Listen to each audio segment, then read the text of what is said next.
Sorry,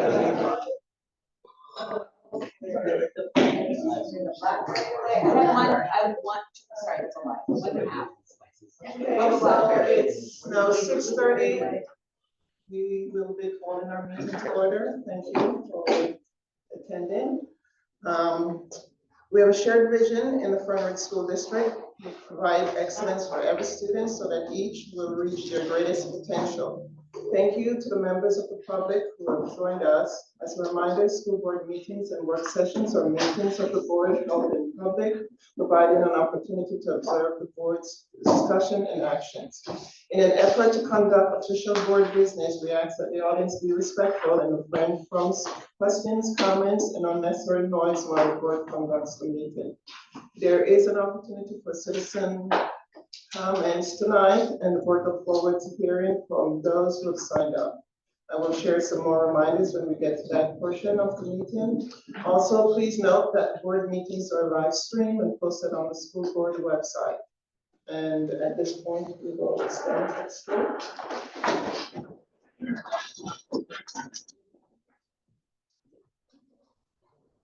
Pledge allegiance to the flag of the United States of America and to the republic for which it stands, one nation, under God, indivisible, with liberty and justice for all.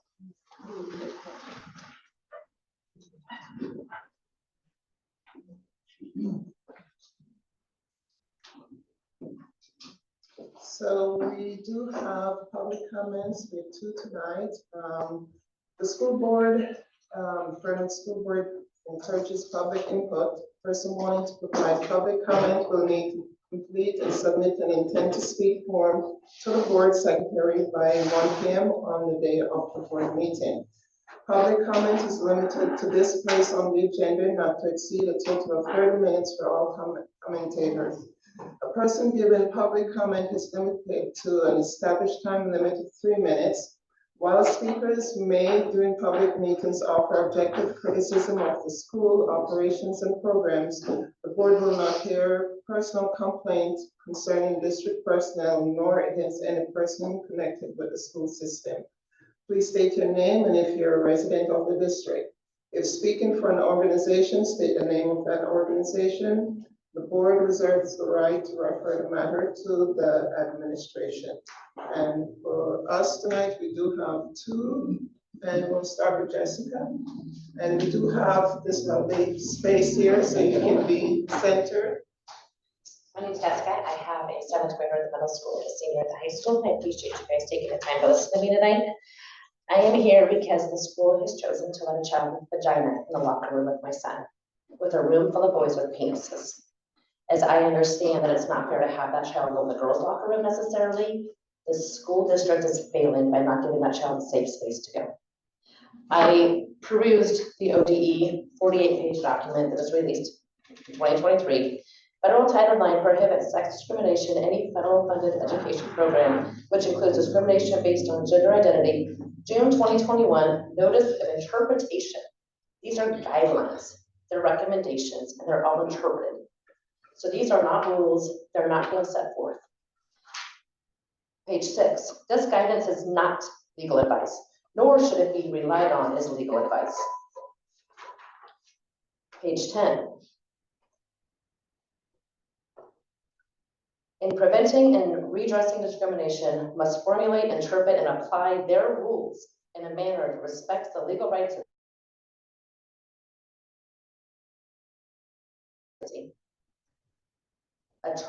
alternative accommodations such as single unisex bathrooms or private changing spaces should be made available to students who request them. In Oregon, 22% of LGBTQ2SIA plus students and 44% of transgender students were unable to use a school bathroom as aligned with their gender. Increasing access to gender-affirming facilities supports student safety at school. Requiring gender-expansive students only utilize a single-use facility and prohibiting them from using other facilities that align with that gender identity simply because of their gender identity could constitute discrimination under Oregon law. As schools look to the future, building improvements, schools should consider adding widely available all-user and single-user spaces to allow increased safety and privacy for all students. That's all. All of our kids should go under there. That transgender child should be under there, and so should every other boy that's in that locker room. We're talking about a locker room. These children are changing. They're taking their clothes off, and when you take your clothes off, you can tell a biological difference. As outlined in the Student Success Plan. There's the permanent administrative orders I printed out. I'm happy to leave them. This will state the same things I'm going to read out of here. Discrimination means any act that unreasonably differentiates treatment intended or unintended, or any act that is fair in from a discriminatory in operation, either of which is based on race, color, religion, sex, sexual orientation, gender identity, national origin, marital status, age, or disability. Discrimination does not include enforcement of an otherwise valid dress code policy, as long as the code or policy provides an on case-by-case basis for reasonable accommodation of an individual based on the health, safety needs of the individual, and does not have a disappropriate adverse impact on members of a protected class to a greater extent than the policy impacts persons generally. So we are actually at the 3-minute mark, so do you have a summary, final? I will wrap this up. I spoke with local law enforcement. There isn't actually a law stating a boy can't go in a girl's bathroom. I found that interesting. The reason there wasn't a law, and I asked why this was and why they kept them out, the response from law enforcement, common sense and common dignity. Let's go back to that. Common sense, let's keep all those kids safe. I will also leave you with the state of Kansas has filed this matter, and it's just super quick, so I choose 2 seconds. This matter is before the court on plaintiff's motion for a stay preliminary injunction. The motion has been fully briefed and is ripe for decision. Plaintiffs seek an injunction forbidding the final rule, as that term is defined herein, from going into effect on August 1st, 2024. The court held a hearing on the motion on June 20th, 2024, for the reasons set forth herein. Plaintiff's motion for a preliminary injunction is granted. Okay. This is another page that will show you we've been added to that injunction. Our school district's listed. I gave the first few pages of the injunction, and then our page of Exhibit A where our school's listed. So under federal law, what you're doing, we're protected from that. Okay, thank you. Thank you. Can I give this to you? Sure. And I'm happy to email the copies of everything if you'd like them. So I have a clarifying question for you, Jessica. So what I'm hearing is that you're not talking about boys, girls, or transgenders. You're talking about safety or whatever for all the students. I think it's appalling that Fern Ridge has not created a safe space for these kids previously. We've had transgenders at the high school for years, for more than a few years. Those children in the past have always chosen to use a different space to change. But it's shocking to me that we know this is an issue. Elmira Elementary School was built after 2016, which the original guidance was started, and there is not single-use bathrooms put into place for these children.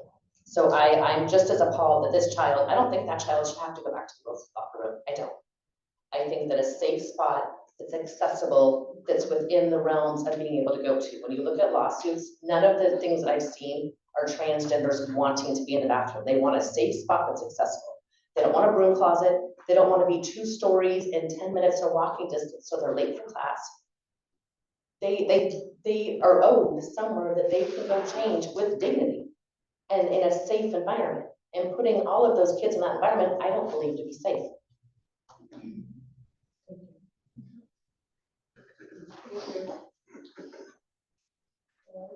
We have Chloe. Yes, Chloe.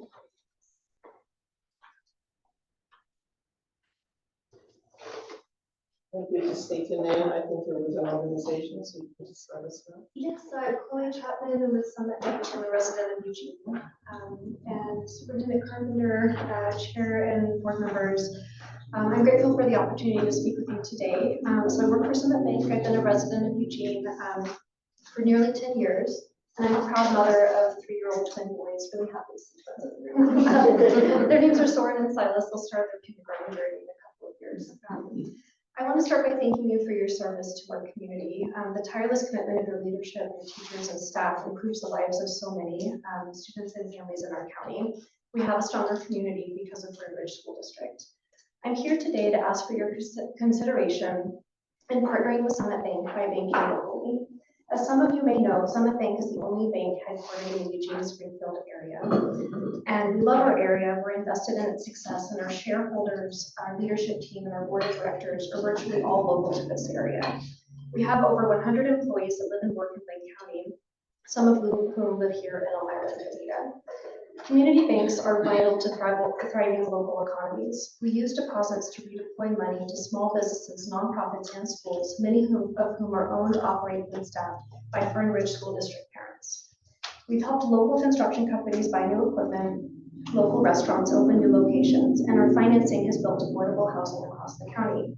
As we speak, I'm in the process of helping a charter school buy its own building after years of moving between these spaces. Our bank also gives back in some key ways. So last year, Summit Bank gave more than $250,000 in donations to nonprofit organizations and schools. We have an employee donation matching program that virtually all of the employees use. We volunteered over 1,100 hours in 2023, and most of us, myself included, volunteer in the community on boards or in other capacities. So I'm a board commissioner with Homes for Good, and I'm the board treasurer at the Springfield chapter of the Dolly Parton Imagination Library. Our bank wholeheartedly supports me in giving back to our community.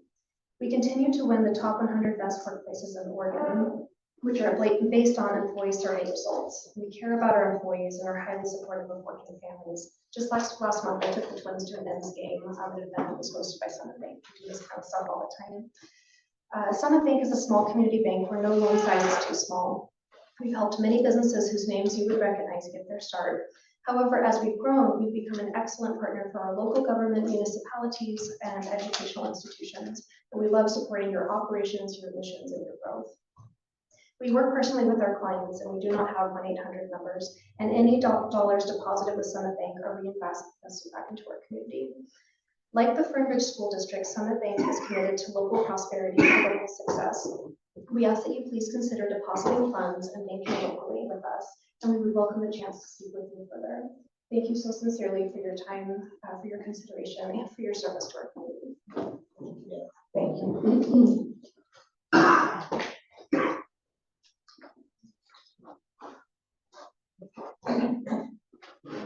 We will move on with our agenda here with the approval of the August 19, 2024 board meetings. Do we have a motion? Motion to approve 2019. Presented. We have a motion and a second. Any discussion? All right, all in favor? Aye. We do have 5-0.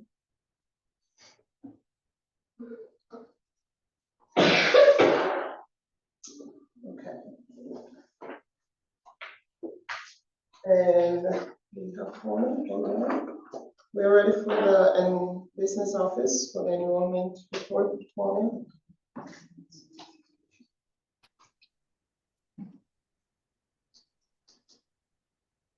Can everyone hear me? Yes. Yes. Yes. Yes. Okay. I will wait for the report to get pulled up. Okay, so these are the enrollment numbers as of September 9th. Our in-district enrollment was 1,300, which is 16 over our budgeted numbers. The elementary level is up by 7. The middle school is up by 23, and the high school is down by 14. We also have 9 more out-of-district placements so far than what was projected in the budget. And that is all I have on the enrollment report, unless the board has any questions. Any questions for me? Not hearing anything. Okay, just the beginning of the school year, so it'll change a lot. All right, and this is our general fund revenue and expense report as of August 31st. We've received 17% of our operating revenue. This time last year, we had received 22%, but that was because we had received a state timber payment, which we have not received any of that this year so far. Our operating expenditures are at 6%, which is the exact same percent we were at this time last year. And that is all I have on the financial report, unless you have any questions. I have a question, please. Sure. I just wanted to get a clarification on, it says other revenues. Uh-huh. Do you know what those are? There's actually quite a few in there. So other revenues would be any rental fees we get, miscellaneous revenue, any small fees, indirect that we get from grants. There's probably 10 different accounts in that. I can provide you a more detailed list if you'd like at the next meeting. Okay, thank you. Yeah. Any other questions? All right, this will require board action, so. Is there a motion to? I move that we approve the general fund revenue and expenditure for the month of August, or as of August 31st, 2020. I second that. We have a motion and a second. Any discussion? All in favor? Aye. 5-0. Thank you, Coleman. All right, we are on to Ms. Jennifer. You get to sit in the hot seat. Sorry, my back is to you guys, and I don't know if I love this sitting right here. I apologize. All right, so if you don't know me, my name is Jennifer Frutzman. I am the Certified Teachers Union President. And we took into consideration, I was already thinking of changing it up this year, and then I got the email from your feedback from the board retreat that it would be nice to see, hey, what's been going on in the schools. So I know we're only a couple weeks in, but we had our executive team put some slides together of what's been happening at the different schools. So, all right, so my elementary, they've been attending this letters training and Wonders reading curriculum, and so you can just see some vowel, valley, and consonant sound walls, some different displays. And then Billy Perrier dressed as an eagle at the first Eagles Nest gathering.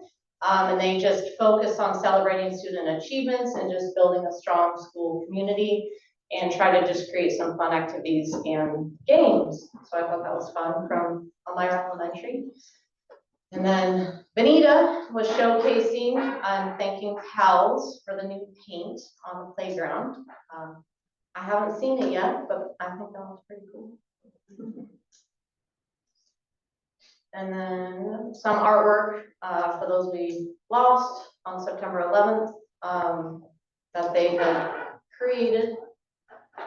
And then at the middle school, they were excited. The new counselor has had some great energy and has already been making a difference by just providing a bunch of different resources and just encouragement and just places to be able to check in and just get off to the right note this school year.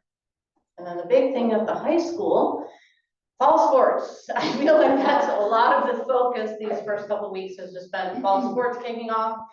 So on the top right, we can see them cheering at the volleyball game from last week. And then you can see the different soccer games, the volleyball down on the left, the cross country meet, which JT is in that over there at last week's meet, I believe. Was that from last week's meet? Yeah. Yeah. Oh, on Saturday. Yeah. And then just a little bit more, the football game last Friday, which was a lot of fun to go to. I was there for the first half and I was just amazed at the crowd. And I just thought everyone was doing a really good job. And cheerleaders. And then this is just on the 9th grade day, when it was kind of the end of the day, they were wrapping up and the principal and our secretary were going over just kind of expectations as the 9th graders were starting high school. And then on the right, we just received this card from Lillian Osowski, who was the recipient of our scholarship from last year. And she just said, thank you so much. I'm so grateful. I got to grow up in a school district with so many amazing teachers and staff. This money will help me achieve my dreams. And so I know she's headed off to Oregon State. And this just leads me into thanking anybody who helped spread the word for the Papa's Pizza fundraiser or who attended. Our association brought in over $550. So we were very happy with that. So we are excited to continue the scholarship to remain at least, you know, at $1,000 this year also. So that's our little presentation. Thank you. Thank you.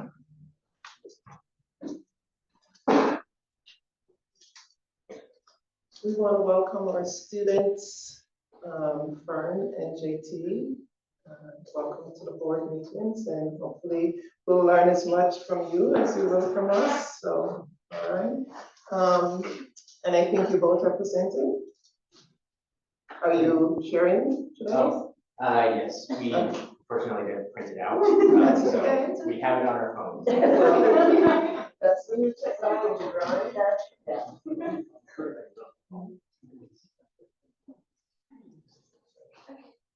I'm gonna start with the first day of school. It went successfully. It was on September 3rd and 4th. Freshman orientation day was Tuesday, September 3rd, and the leadership class helped them around.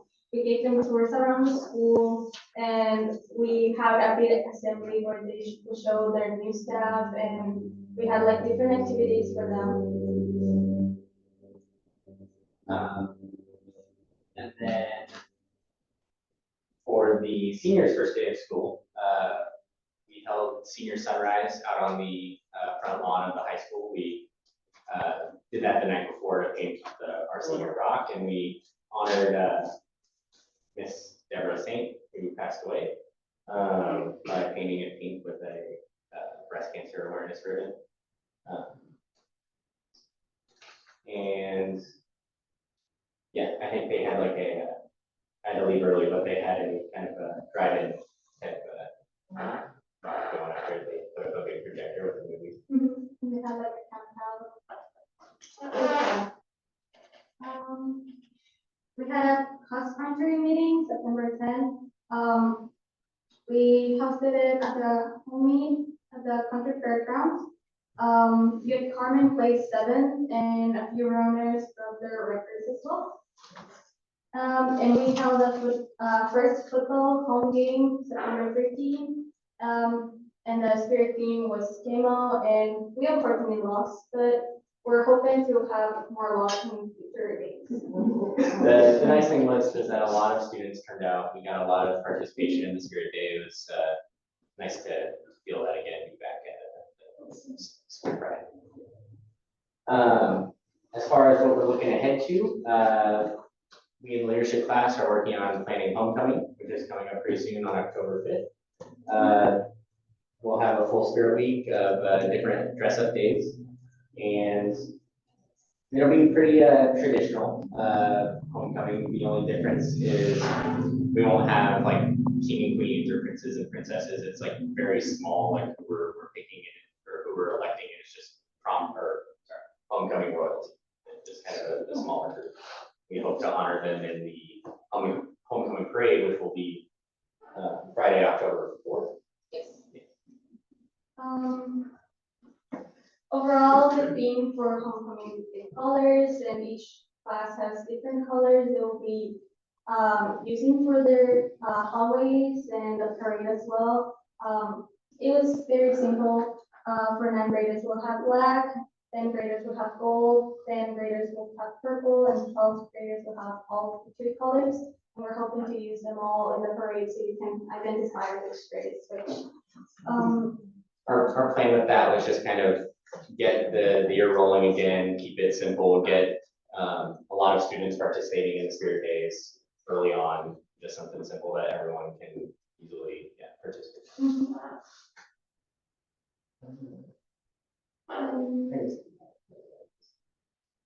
Yeah, testing, yeah.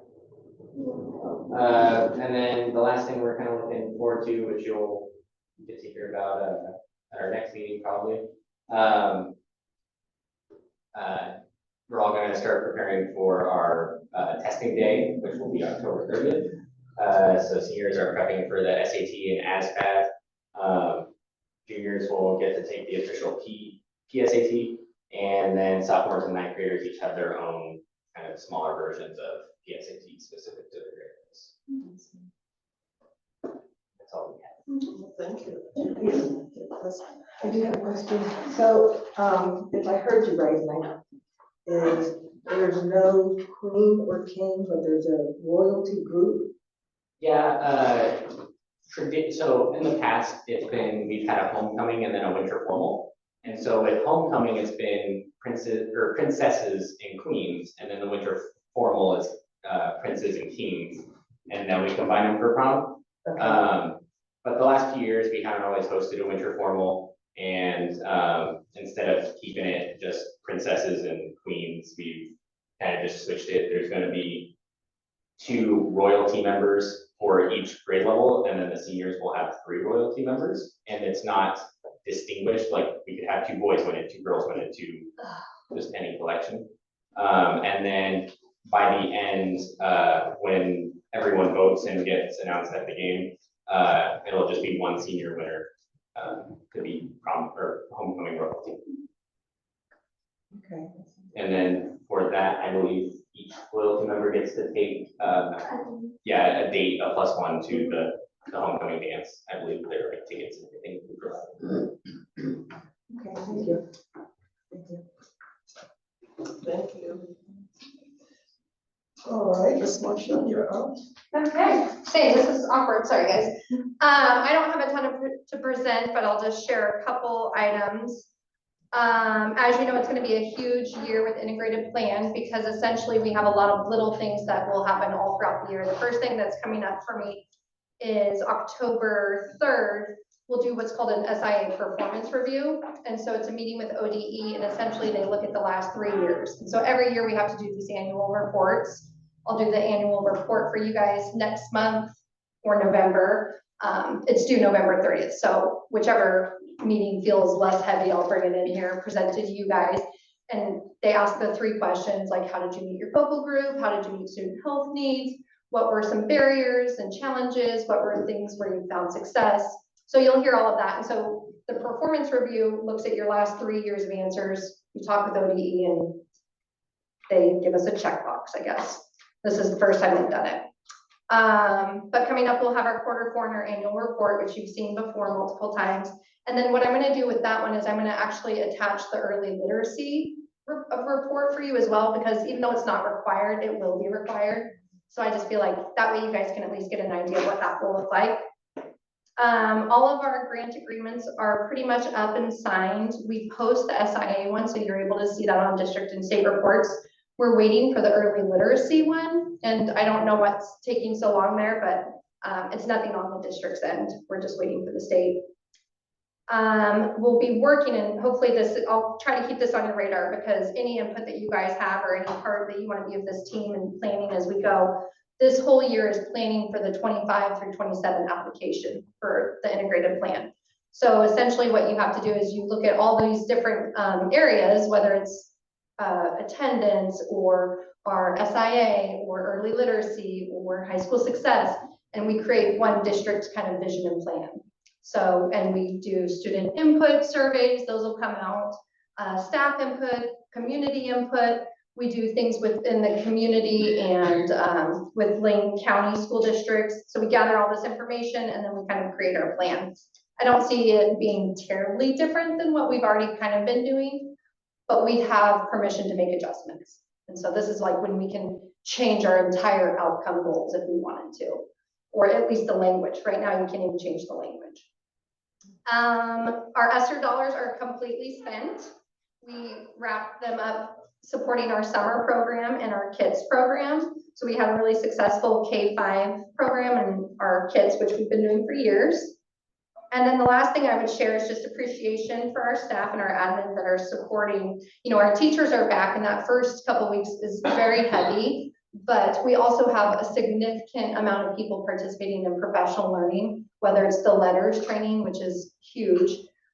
We have a K-12 team that's going to be doing some math work at the ESD level. We have a K-5 literacy team that will be doing work at the state level. We go to Salem a couple times.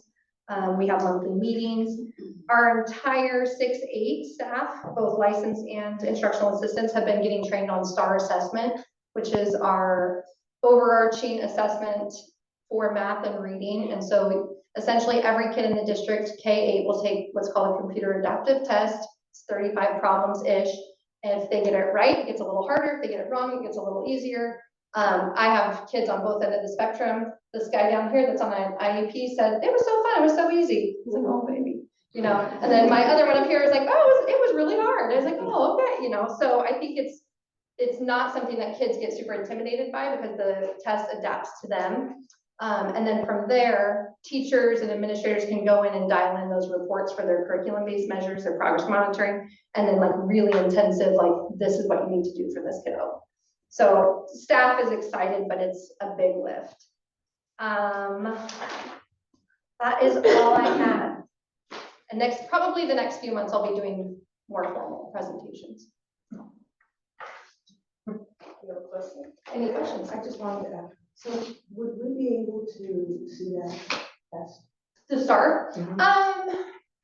well, the computer adaptive, everyone's different because, right, if any of us take it, it's going to adjust for us. But we can look at, I can share some of the reports if you want. Yeah, sure. So one of the things that I think teachers really appreciate is 3rd through 8th grade. You can go in and once your class has taken it, it aligns to the Oregon State assessment. So it might show where they're at percentile or district rank, but then you can compare it to like if they were to take the Oregon State assessment tomorrow, this is where they would be. And so that's just like something that, you know, when you're testing your teacher, you want to know that. So, yeah. Can you, when the teacher, I mean, in any one class, you'll have a range of students. So are they looking at those individual results for each student to sort of work with that student one-on-one, or is it just middle of the road? No, it's a little bit of both. So what we'll do right now is, so we're in what's called beginning of the year fall benchmark. So every kid will take that initial assessment. And then the Elmira Elementary will have 100% meeting, a data team meeting. And they kind of, what you do is you look at the health of your core. You don't look at any individual names. You say, are most of the kids where we expect them to be?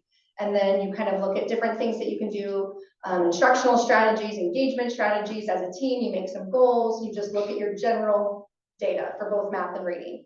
Then what will happen is about a week after that meeting, because first what you want to assume is that all of our kids can learn at a high level, right? So you want to believe that your math curriculum you've adopted, your reading curriculum you've adopted is working for most kids. Once you've seen, yep, it's doing great, but I've still got these kids struggling, right? We're always going to have somebody that needs more. So then they do what's called a 20% meeting. So you look at kind of your lowest kids and you say, and this, what's nice about this assessment is it groups them too based on their skill sets. So they can, then teachers, if we're both 2nd grade teachers, we see all the 2nd graders, and that's how we determine who gets tier 2 intervention, title intervention. And we can, as we go, we'll progress monitor those kids. But then on the flip side, if you are into data and nerdy like me, I could look at our 7th and 8th graders that were taking these tests, and it gives you kind of a grade level equivalent. So you might have a 7th grader that took the STAR reading, and I can see their reading score that's equivalent to a 9th grader. So I know I can push that kid a little bit more and have different conversations, and I can do different groupings, and I think teachers will really appreciate it. I think our kids, they don't know what they're getting, but it's been great. Yeah, I'll try to throw in a report, a sample report next month. Thank you. Yeah. All right. Okay, first off, just some people to thank all of our staff for the first few weeks of school, but things have went relatively smoothly. We had a great in-service week, and the first couple of weeks have gone well. I want to thank JT and Fern. And you got them over here checking up on you. See that? So appreciate you guys being members of the school board, student liaisons. I know you're going to be fantastic. Thank Ms. Marshall. She mentioned we spend all of our ESSER dollars And it was no small feat. No, it's been a full-time job essentially for 3 years. It's not really over. We've spent our money, but now for the next year, we've already gotten hundreds of pages worth of reports and audits and things that we're going to need to do to close this out. But it's been a big project that is now coming to fruition, so I want to thank her. JT and Fern mentioned homecoming, so just a reminder that parade is happening again. We have a new leadership advisor this year, Mr. Brock. How's he doing? Great. Excellent. I wouldn't ask him, so I thought he was doing great. I think he'll do a good job. We have a bunch of great students in that class. I know he submitted all his permits for that parade, so it takes place right after school on that first Friday in October. Our single stall restroom opened today at the high school. I've seen it, of course, multiple times, once a week over the last few months. I didn't go over there today, but I plan to make it this week. I've heard great things. I wanted to mention that we have currently 5 exchange students at the high school. I talked to Sydney, Ms. Vanderkart earlier this week, and we're going to look into bringing them to the October meeting just to introduce themselves and say hi.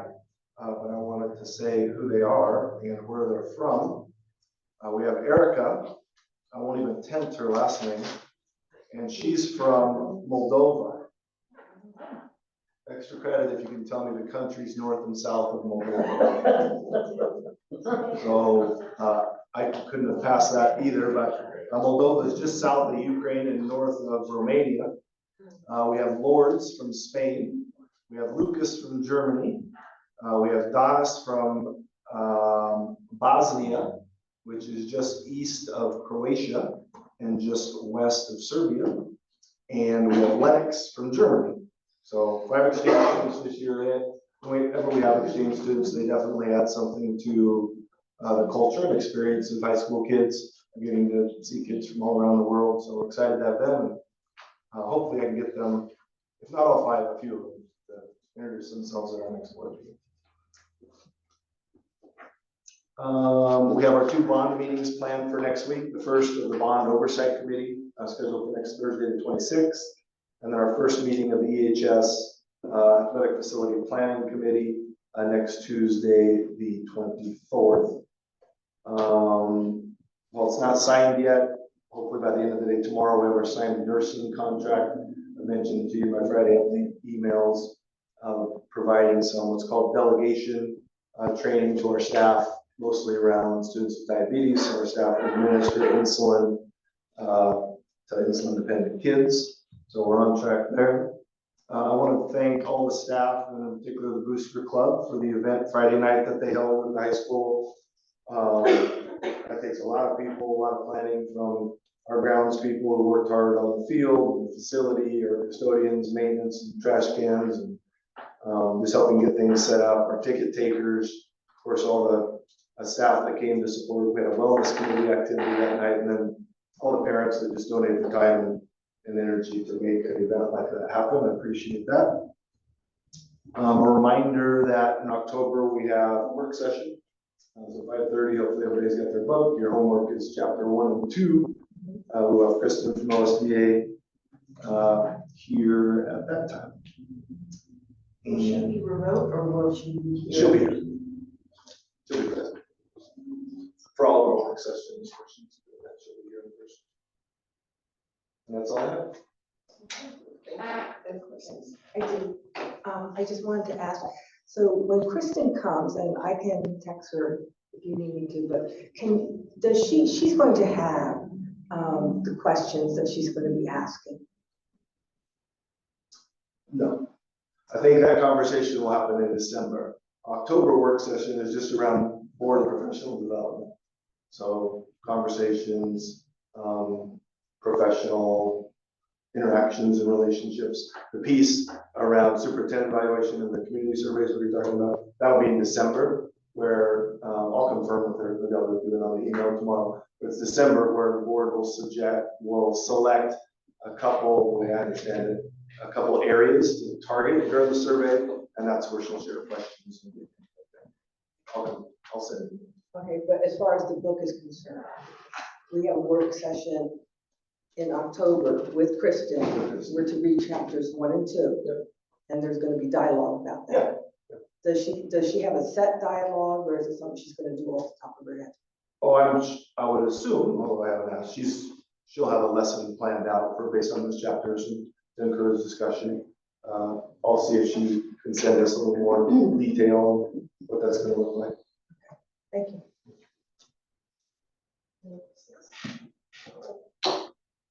Let's talk about Sure, District Equity Committee, just a reminder about this. This takes place, this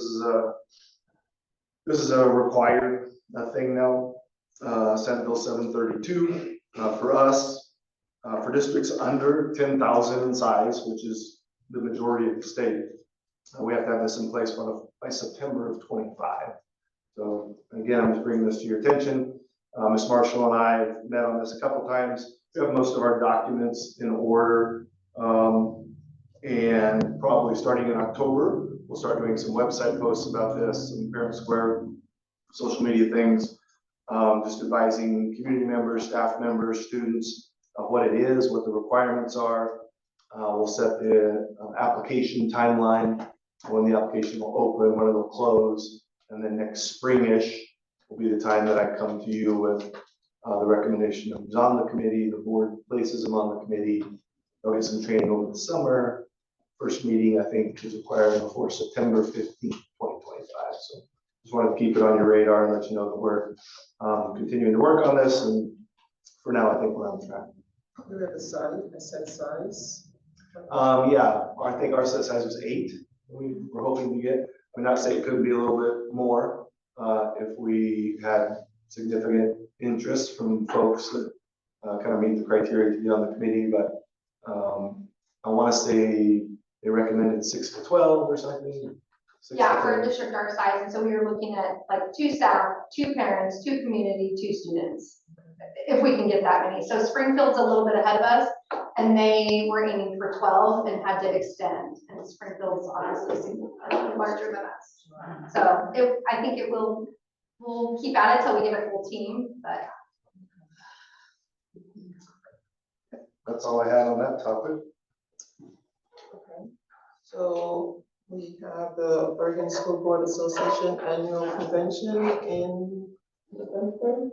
Yep, so around this, just a reminder, if by the end of this week, you could email Bree that you're going, and if it's just you or a spouse or partner, so we can know who to reserve rooms for or not. And then the second piece around that, like last year, Hussein, who you met, the regional Chartwell's director, will either Thursday or Friday night take the school board out to dinner. So just knowing how many people, A, you're gonna go, you're not gonna go, or yes, you and your spouse are gonna go. If you could get, read the information not only on dinner, but if you're attending the event and room you need, that would be great if we could get that by Friday. Friday soon enough, right? Registration starts tomorrow. Oh, registration Sooner the starts better, Okay. because as far as I've been told, it goes quick. If you could leave tonight. Registration starts tomorrow. I mean, I'm willing to take your information now, if Yeah. you guys want to. But the hotel doesn't open that day, right? You just have to be registered to be able to. You have to do the registration first in order to book the room. Right, but the room doesn't open tomorrow. I think Usually it it opens might. up later. Well, no, They're yeah. due before October 15th, so I would assume as soon as you registered, you could book the Okay, hotel. good. I'll tell you mine. So if you can get that to Bree soon, Yes. even tonight would be great. Parents. First reading, policies and administrative rules. Yeah, long list there. Well, I shouldn't say it's long. There'll be some long ones at some point, but this is 4 or 5. The main one I wanted to point out is admission of non-resident students. So in the past, we have required non-resident students to apply every year.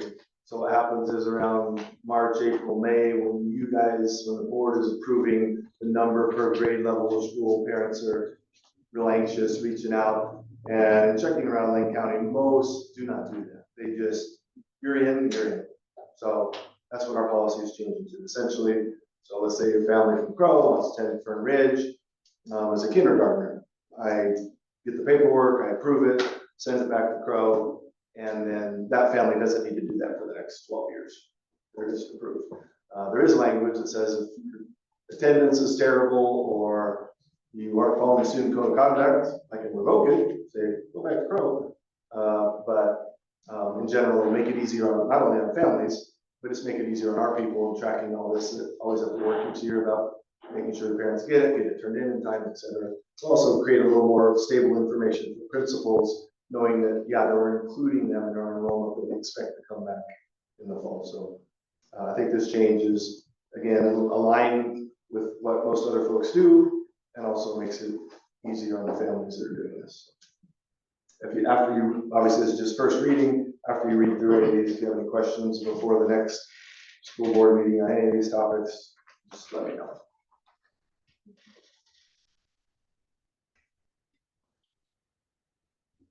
All right, we will move on to personnel. So personnel, license, employees, resignation, new hires, transfer, and others, and we have none at this time. And then we have a non-licensed personnel, just none either.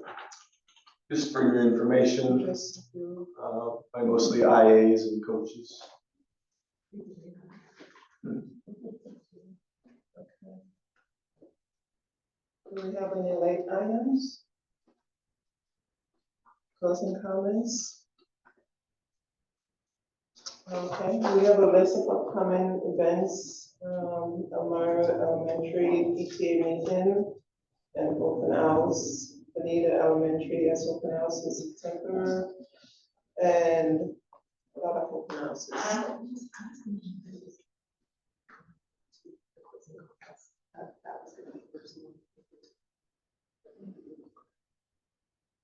We had talked about, I'm going to add next month, we'll have late items, closing comments, and remember we talked about the retreat in August, we want like your schedule or board member engagements with the community or districts, so I'll create something there.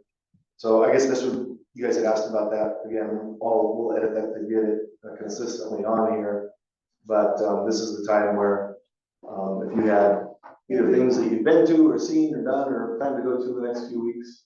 Anyone have any upcoming or has been able to attend anything locally that you want to share? Anything in the community that you may have been since August when we met, I guess?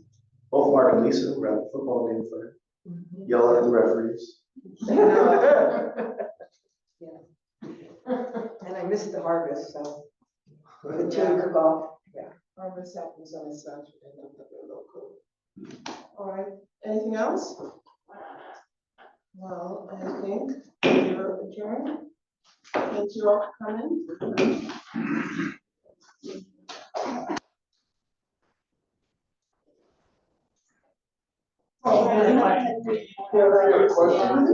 Well, Dan told me, like, if you need nothing to speak, come. Hopefully I have answers.